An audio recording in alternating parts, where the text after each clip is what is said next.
The people who deceive you rarely look deceptive. They may look sincere. They may speak with confidence, remember what matters to you, and make promises that sound completely believable. They may even appear more loyal, generous, and attentive than everyone else. That is what makes them dangerous. The greatest mistakes in life do not always begin with an obvious enemy. Sometimes they begin with a convincing friend, a persuasive opportunity, or a person whose intentions we never thought to question. And by the time their behavior reveals the truth, they may already have gained your trust, influenced your decisions, or placed themselves in a position from which they can hurt you. Machiavelli understood something most people learn only after being betrayed. Human beings do not always present themselves as they truly are. They present the version most likely to produce the response they want. That does not mean everyone is malicious. It means appearances are not evidence, words are not guarantees, and trust should never be separated from observation. In this video, you will learn 7 principles for reading people more accurately, recognizing concealed motives, and making decisions without being controlled by charm, pressure, or emotion. You will discover why repeated behavior matters more than persuasive language, how to identify the incentive hidden beneath someone's explanation, and why your strongest emotions can make another person's manipulation almost impossible to see. But stay with me until the 6th principle, because that is where we will expose one of the most convincing performances of all. Why certain people suddenly become warmer, more generous, and more loyal just before they want access to something you possess.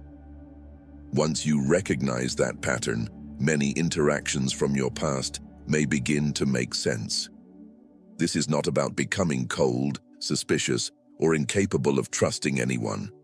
Living that way would not make you strategic. It would make you controlled by fear. The objective is clarity.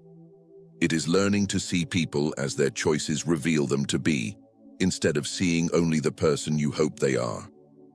It is understanding the difference between genuine character and temporary performance. And it is developing enough discipline to observe before you commit, pause before you react, and think beyond the pressure of the present moment. Because the person who understands human behavior is much harder to manipulate. They do not confuse attention with loyalty. They do not confuse confidence with competence.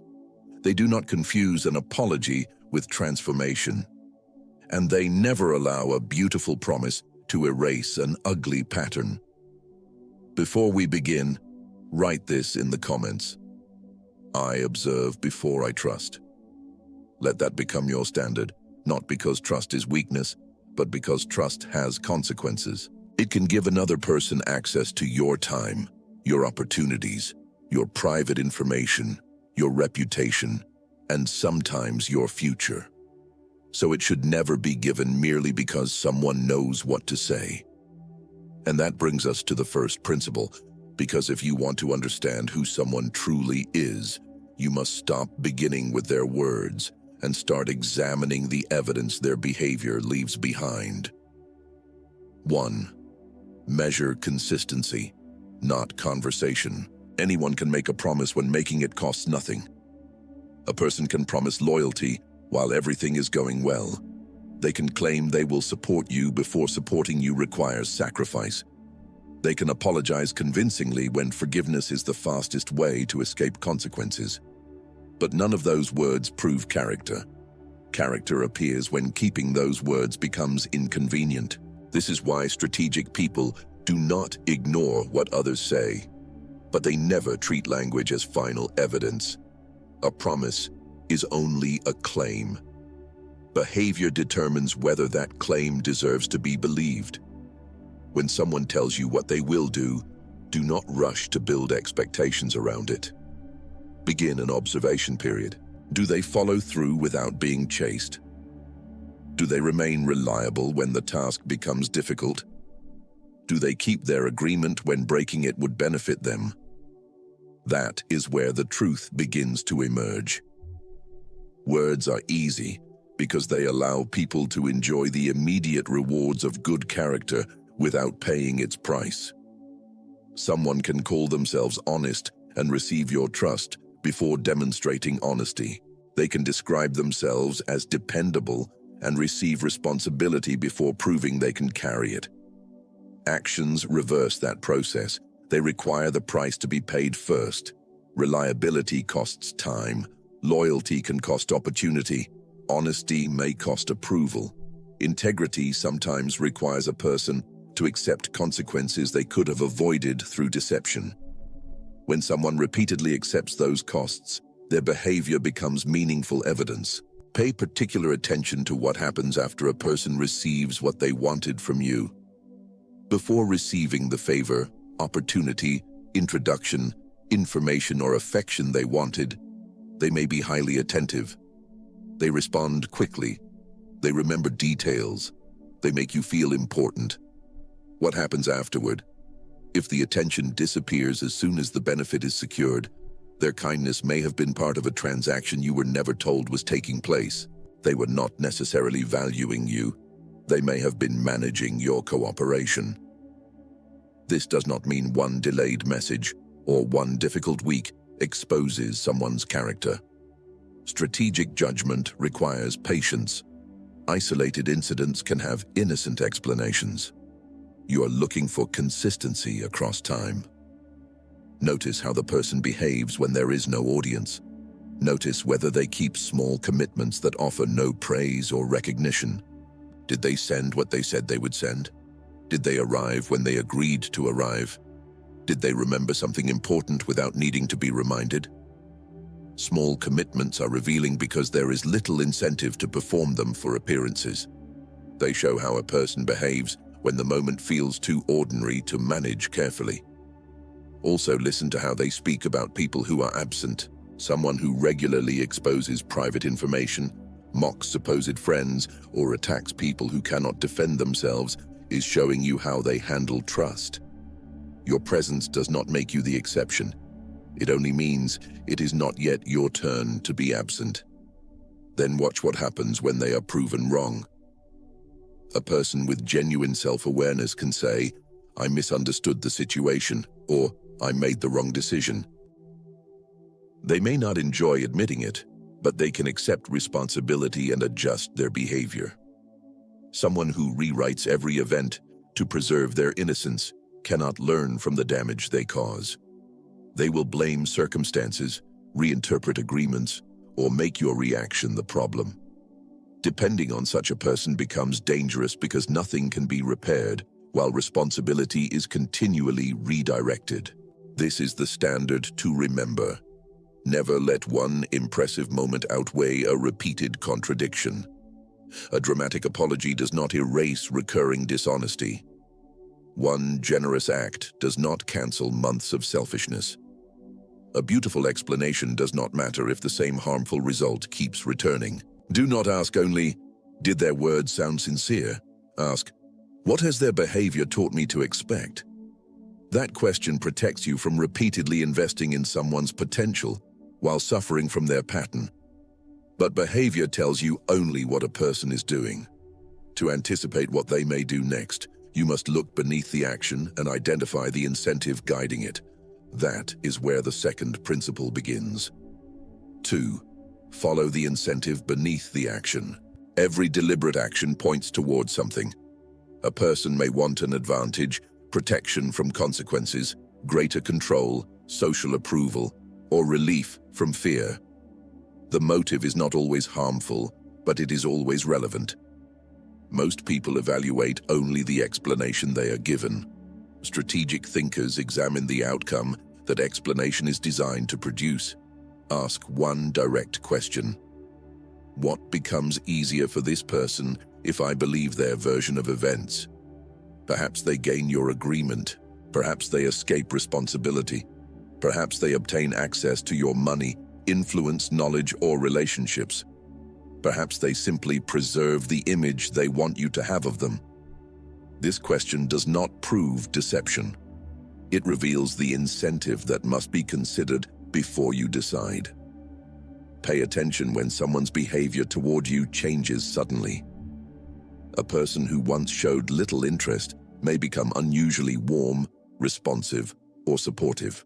The change may be genuine, but do not analyze it in isolation. Look at what changed around it. Did you gain influence? Did you acquire something they need? Can you now introduce them to someone useful? Are they preparing to ask for a favor? Warmth that appears at the same moment as an opportunity should not be rejected automatically, but it should be understood accurately. Their attention may be connected to your new usefulness rather than a sudden appreciation of your character. Another clue is selective information. Manipulation does not always require a direct lie. Sometimes a person tells you only the truths that lead toward the conclusion they want. Every statement may be technically accurate while the overall impression remains false. Notice what is missing. What relevant fact did they avoid mentioning? Whose perspective was excluded? Which consequence did they minimize? What would you understand differently if the withheld information were included? The shape of the omission can reveal the purpose of the story. Then watch what happens when an agreement stops benefiting the person who proposed it. While the arrangement serves them, they may speak strongly about fairness, loyalty, or principle. But when circumstances change, does their principle remain stable, or does their explanation change with their interest? A value that survives only while it is profitable is not a value. It is a temporary position. This is especially important during conflict. People often frame events in ways that quietly assign roles. They present themselves as the reasonable one, identify someone else as the obstacle, and guide you toward the outcome they preferred from the beginning. Do not accept the frame before examining the facts. Ask who benefits from this interpretation. Ask which alternatives the story prevents you from considering. Ask whether the same behavior would still be described as fair if the roles were reversed. You can also learn about motive by watching how someone behaves when there is nothing available to gain. How do they treat people with no status, influence, or usefulness to offer? Do they remain respectful when no important audience is watching? Will they help when the favor cannot be repaid? Conduct without reward separates character from calculation. This does not mean every relationship must be free from mutual benefit. Healthy relationships often involve shared interests, cooperation, and exchange. The danger begins when one person hides the transaction while presenting it as unconditional care. You cannot evaluate an agreement wisely if you are not allowed to see that an agreement is being made. Understanding incentives is not permission to manipulate people. It is a way to protect your judgment. You are not trying to exploit what others want. You are ensuring that their desires do not quietly control your decisions.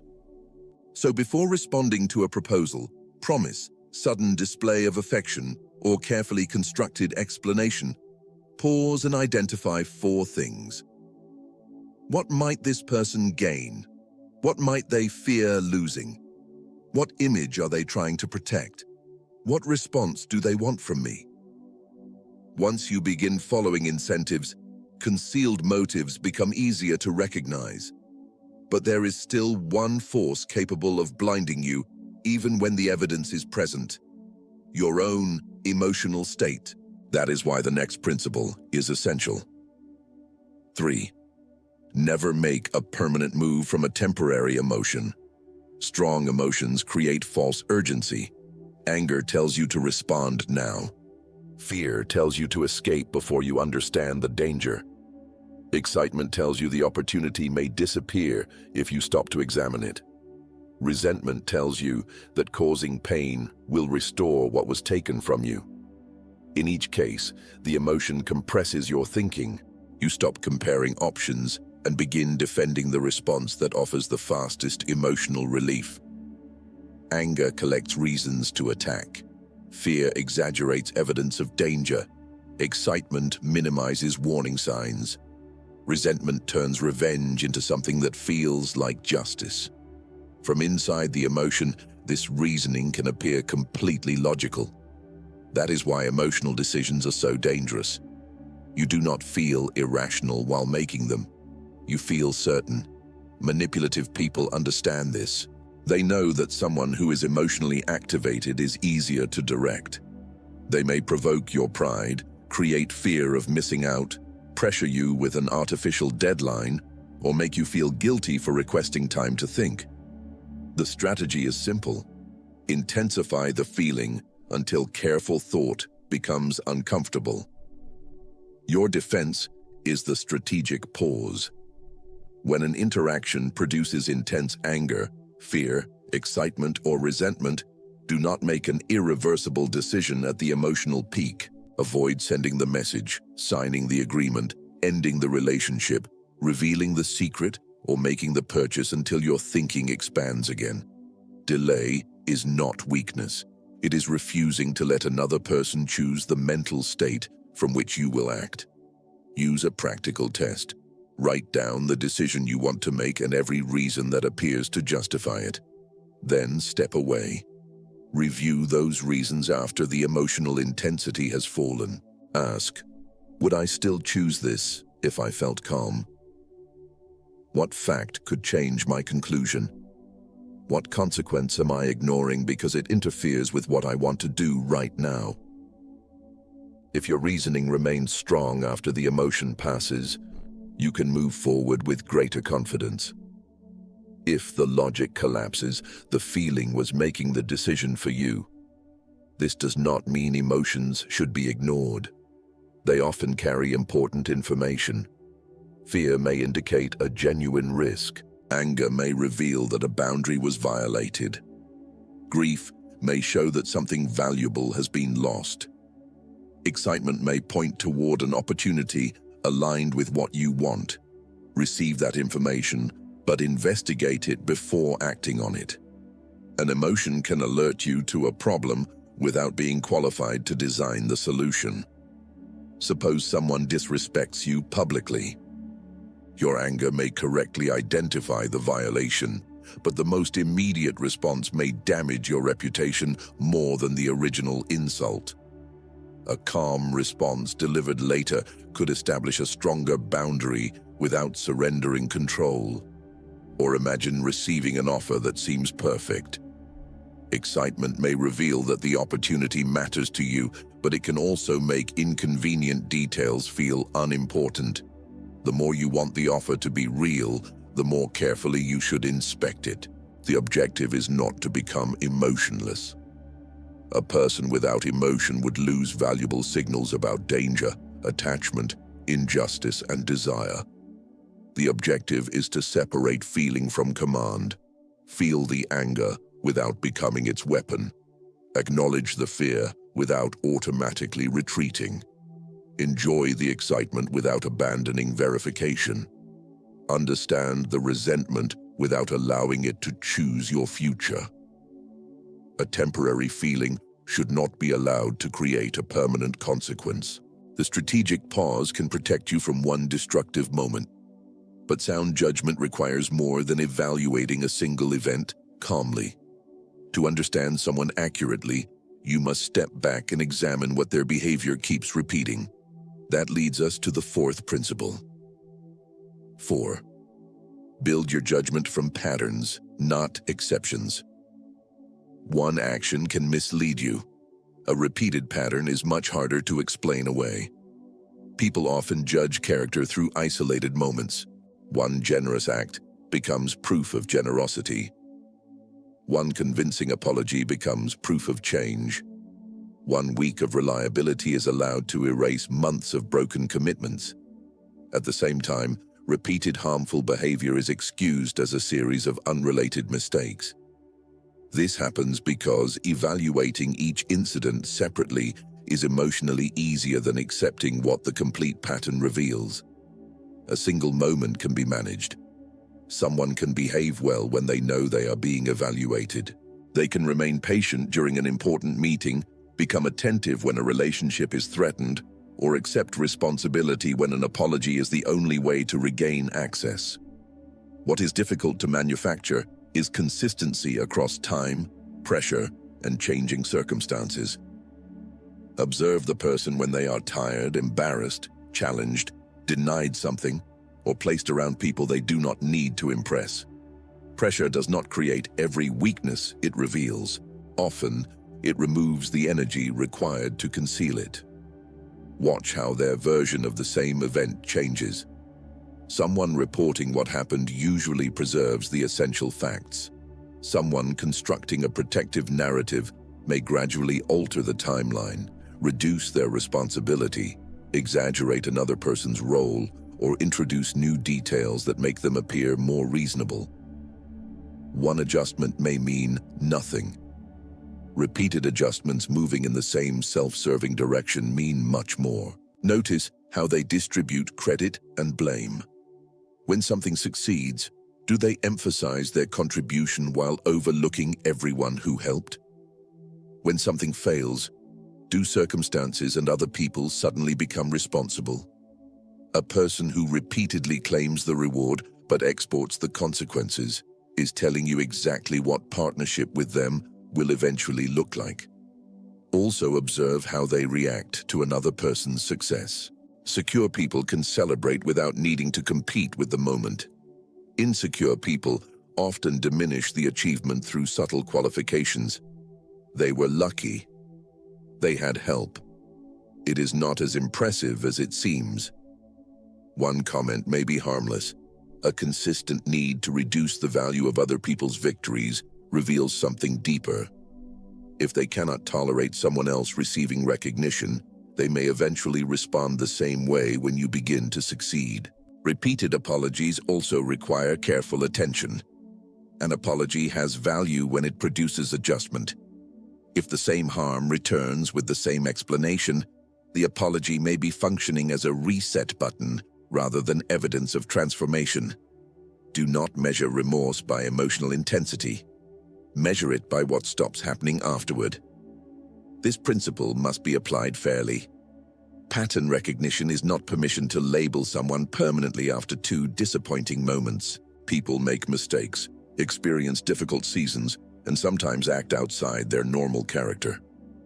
Give time enough to reveal direction. Is the behavior improving? Is responsibility increasing? Are corrections becoming visible? Or does every incident end with another explanation while the result remains unchanged? Strategic judgment avoids two extremes. It does not condemn people prematurely, and it does not remain indefinitely loyal to an illusion. When the same conduct appears across different situations, with different people, and under different forms of pressure, stop treating it as an exception. The pattern has become the evidence. This applies to positive character as well. Someone who consistently shares credit, protects private information, respects boundaries, and keeps commitments without recognition has built a pattern worth trusting. Time exposes both deception and integrity. So do not ask only, what happened this time? Ask, what keeps happening, and what does it consistently produce? That question prevents a polished performance from outweighing accumulated reality. Once a pattern becomes visible, the next step is not merely to describe it. You must understand what keeps generating it. Behind repeated behavior, there is usually a desire, fear, or need that the person values more than they admit. That is the focus of the fifth principle. 5. Discover what the person values most. People become easier to understand when you identify what they are most afraid to lose. For some, it is admiration. For others, it is control, security, belonging, freedom, status, or certainty. This dominant value quietly organizes their decisions, even when their stated reasons suggest something else. A person may claim to want peace while repeatedly creating conflict whenever they are not in control. Another may speak about loyalty, but abandon relationships the moment their reputation is threatened. Someone may say they want growth while choosing familiar disappointment, because uncertainty frightens them more than remaining stuck. Do not judge desire by what people announce. Observe what they consistently protect. One of the clearest signs is a disproportionate reaction. When a small event produces unusually intense anger, defensiveness, anxiety, or shame, something larger has probably been touched. The visible issue may be minor, but it may threaten an identity the person has built around being respected, intelligent, needed, successful, or in control. Do not focus only on the size of the reaction. Ask what triggered it. Why did that criticism affect them more than others? Why did that boundary produce hostility? Why did someone else receiving attention suddenly change their behavior? The answer often points directly toward what they value most. Then examine what they are willing to sacrifice. Everyone claims to have priorities. Sacrifice reveals their order. Where does their time go when no one is directing them? What receives their energy after their obligations are complete? What do they continue pursuing despite inconvenience, rejection, or discomfort? People tolerate difficulty for what genuinely matters to them. If someone repeatedly sacrifices rest to build a business, independence may matter deeply. If they continually abandon their own plans to gain approval, belonging may be directing them. If they damage relationships rather than admit uncertainty, protecting an image of competence may matter more than connection. Chosen discomfort is stronger evidence than stated intention. Listen also to what enters their conversation when there is no agenda. In relaxed moments, people naturally return to what occupies their minds. They speak about the recognition they want, the injustice they resent, the future they imagine, or the person they cannot stop competing with. These recurring subjects reveal what has emotional weight. Understanding a person's dominant value helps explain contradictions. If admiration matters more to them than honesty, they may distort facts whenever the truth threatens their image.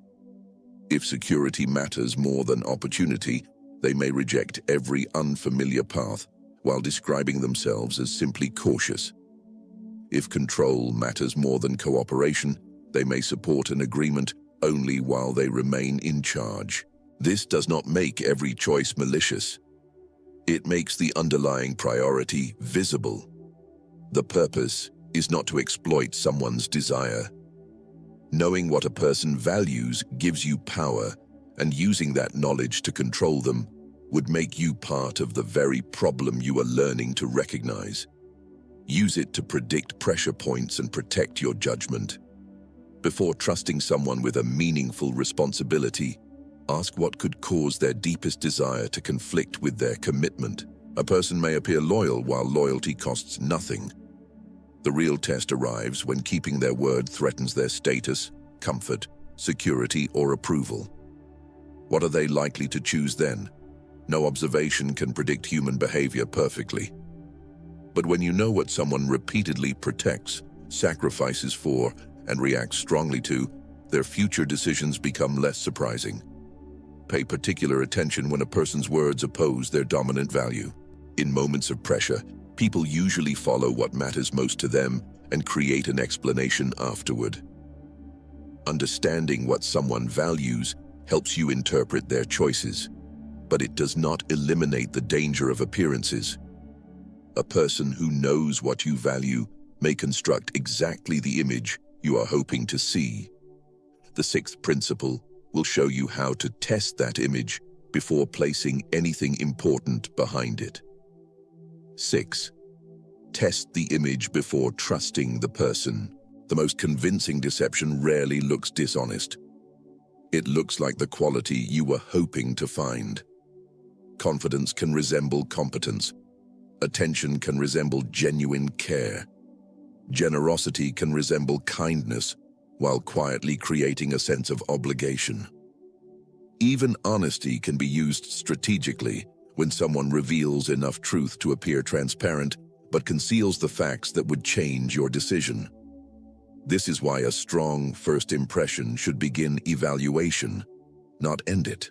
Once you decide that someone is trustworthy, your mind naturally protects that conclusion. You notice evidence that supports it and explain away evidence that challenges it. A warning sign becomes a misunderstanding. A contradiction becomes an exception. A reasonable concern begins to feel unfair because it threatens an image you already want to preserve. Interrupt this process with one question. What would I need to see to reconsider my opinion of this person? If your answer is nothing, you are no longer evaluating them. You are defending your attachment to an impression. Trust should develop in proportion to evidence. Before giving someone major responsibility, observe how they handle something small. Before sharing sensitive information, see what they do with something harmless. Before depending on them during a crisis, notice whether they respect ordinary commitments. This is not a trap. It is responsible judgment. A person who misuses small access is warning you not to provide greater access. Someone who ignores a minor boundary is unlikely to respect a serious one simply because the consequences have increased. Also, compare public and private behavior. Many people can appear principled when their reputation is involved. The more revealing question is whether their standards survive without an audience. Do they treat service workers with the same respect they show influential people? Do they protect private information when sharing it could make them more interesting? Do they remain fair when nobody would blame them for taking advantage? The greater the distance between someone's public identity and private conduct, the more carefully you should evaluate what is constructed. Be cautious when people repeatedly advertise their virtues. Someone who constantly tells you they are honest, loyal, humble, or incapable of betrayal may be trying to establish a conclusion before sufficient evidence exists. Real character does not require constant narration. It becomes visible through repeated choices. Now consider the pattern mentioned at the beginning of this video. Some people become unusually warm just before they need access. They may offer praise before requesting a favor, display sudden loyalty before asking you to take their side, or become generous before proposing an agreement that benefits them. Their attention increases precisely when your cooperation becomes valuable. The warmth may feel sincere because in that moment it may be. But sincerity of emotion does not guarantee purity of motive.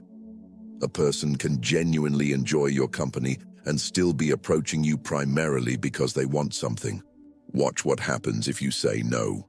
Does the affection remain? Do they continue respecting you? Can they accept a boundary without withdrawing, punishing, or pressuring you? A person's response to denied access often reveals more than their behavior while seeking it. Healthy people may feel disappointed, but they do not make you pay for protecting your interests. Manipulative people frequently turn cold, offended, or accusatory because the relationship was conditional upon your cooperation.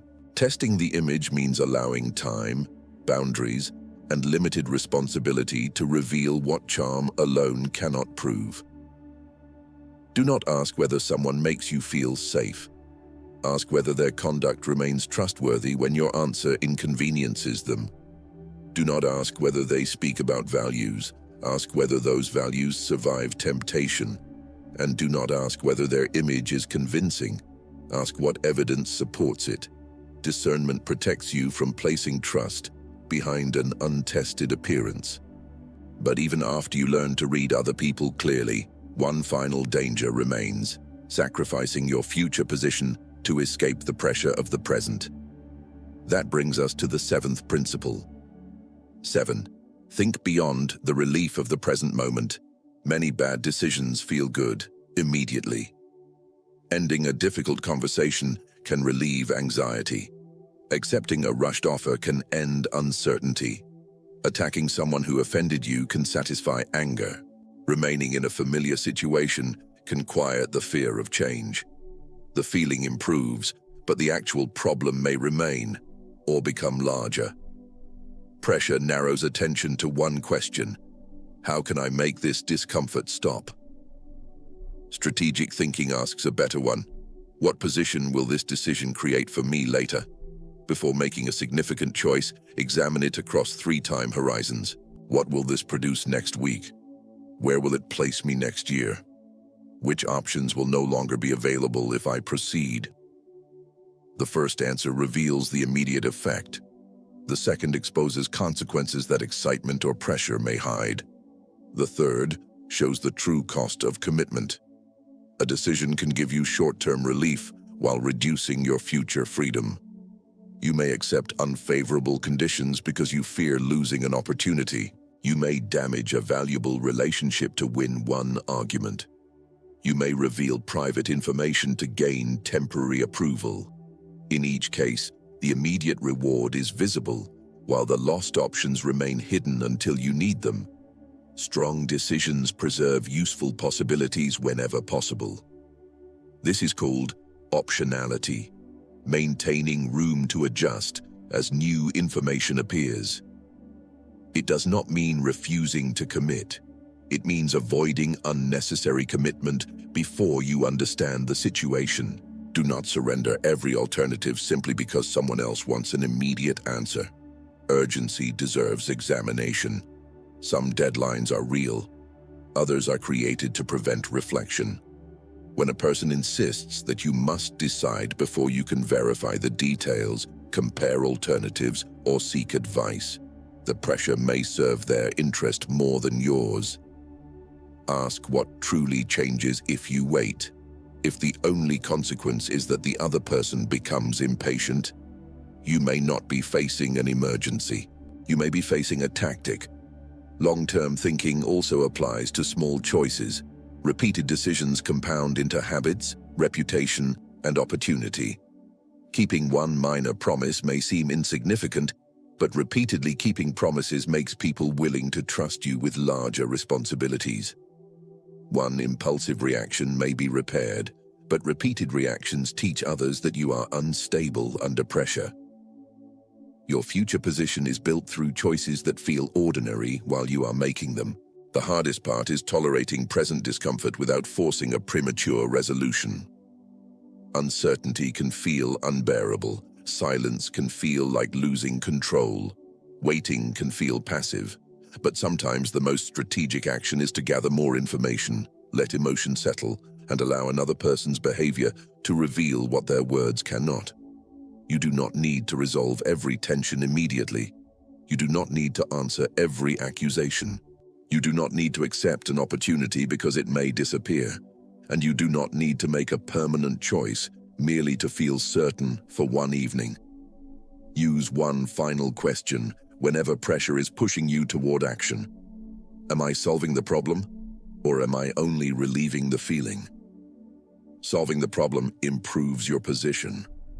Relieving the feeling changes your emotional state temporarily. If the situation will still be waiting for you afterward, now with fewer options, you have not solved it. Think beyond the first consequence. Consider what your decision encourages, what precedent it creates, and what it teaches others about how they can treat you. A convenient decision can become an expensive pattern. A difficult decision can become the foundation of future freedom.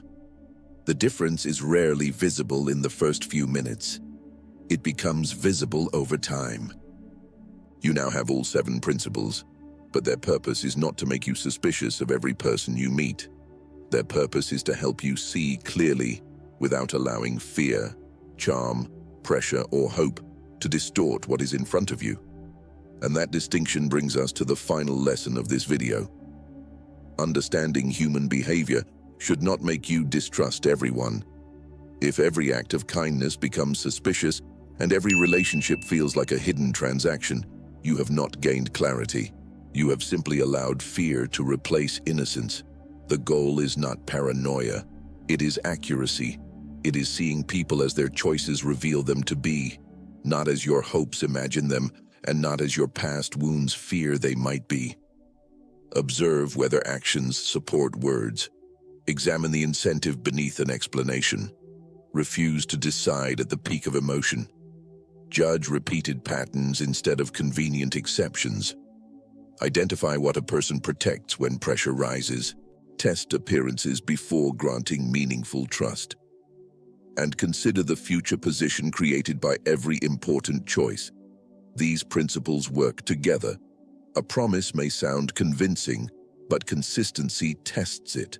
An action may look generous, but incentive explains it. A situation may feel urgent, But emotional discipline slows it down. A single incident may confuse you, but the larger pattern places it in context. This is how you stop being controlled by appearances without closing yourself off from genuine people. You can remain compassionate without becoming easily persuaded. You can forgive without pretending nothing happened. You can trust without surrendering your judgment. And you can care about someone while still accepting what their behavior has shown you. Remember where we began. The person who deceives you will not always look deceptive. They may appear sincere, attentive, confident, and loyal. The greatest protection, therefore, is not learning to identify people who look suspicious. It is learning not to be automatically convinced by people who look believable. Let trust grow at the same speed as evidence.